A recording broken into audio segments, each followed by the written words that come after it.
Okay, 2-methylpropan-1-ol can be prepared by reacting 1-bromo-2-methylpropane with dilute aqueous. That's the key thing there, sodium hydroxide. Remember, aqueous will form the alcohol, which is what we've got here, and if it was concentrated, it would form the alkene. So name and outline the mechanism for this reaction. I'll start with the mechanism, and then I'll do the naming of it after that. So 1-bromo-2-methylpropane. So there's the propane, 1-bromo, let's put the bromine on here, and then 2-methyl, let's put the methyl out of the way, so CH3, and then go around and put all of the other bonds on.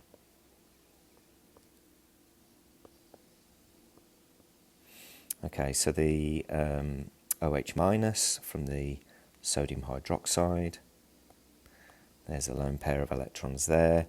It's always a good idea to put the dipoles on. It does help you work out what is going on if you can't actually see what's going on. So the hydroxide is negative, so it's going to be attracted to the D plus carbon. The hydroxide will donate its lone pair of electrons to form a bond with the D plus carbon.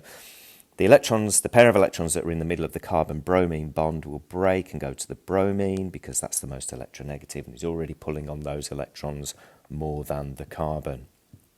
Okay, so let's finish this off. So our final product then is, so let's put that on there and that on there.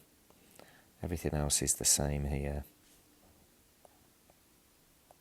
So put my carbons and hydrogens on all the way along, and then the bromine has come off, which means my OH has come on here. Just be aware of connectivity. So this bond here has got to touch the, well, not touch, but be in line with the oxygen there, and this bond here needs to be in line with the carbon that it is bonding to there. The name of this mechanism, so you can see that the hydroxide has gone on and the bromine has come off, or the bromide has come off, which means that this is substitution. And if we just kind of draw a circle around the reagent, so this reagent here, you can see that it's donating a pair of electrons, which makes it a nucleophile. So nucleophilic substitution.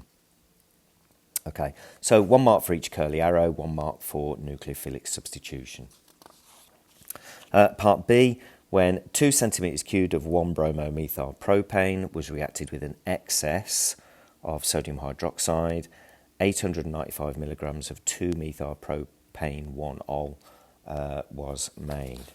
So let's just draw this out. So we started with this,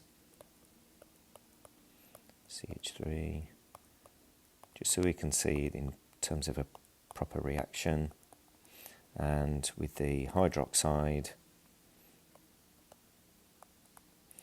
we converted that to an alcohol.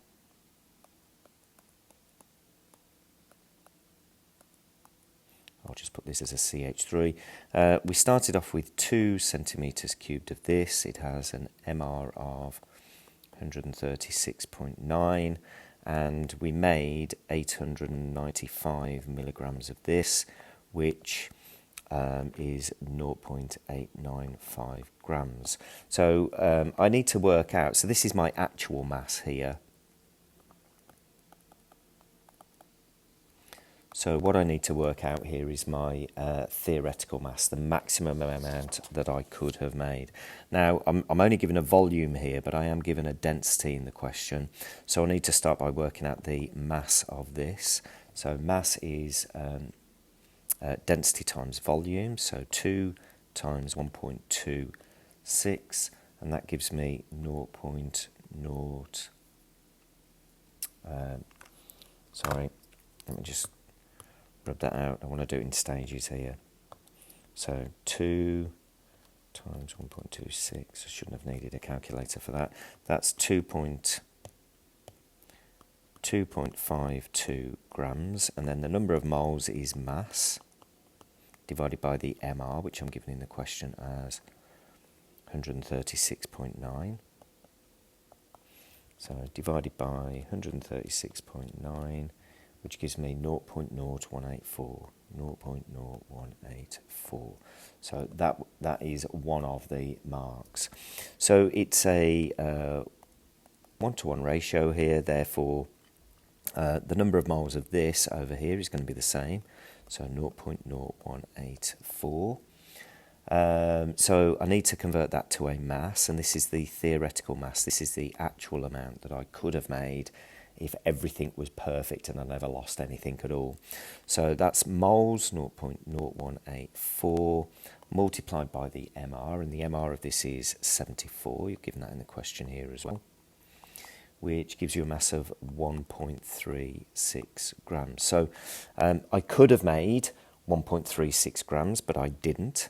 I made 0.895 divided by 1.36, so as if it was a test. So it's what you got divided by what you could have got times 100, which gives you 65.7%. So 1 mark for the correct answer, 1 mark for working out that mass there. Okay.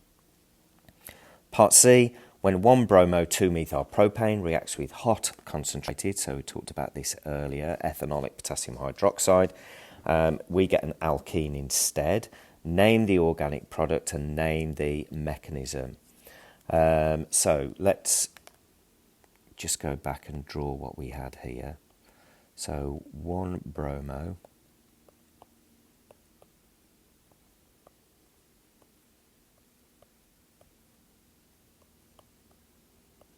So just checking what's going to happen here.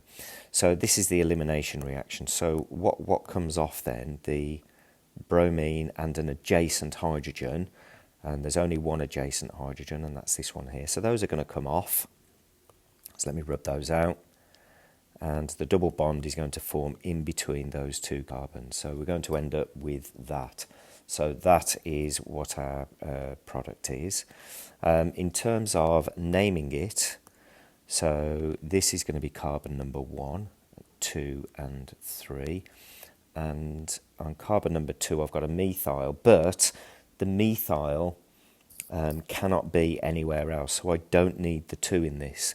So this is called methyl propene, and I don't need the 1 in either, because with 3 carbons it can only be in position 1. Okay, and with this one I've removed hydrogen and bromine from here, so this is an elimination reaction.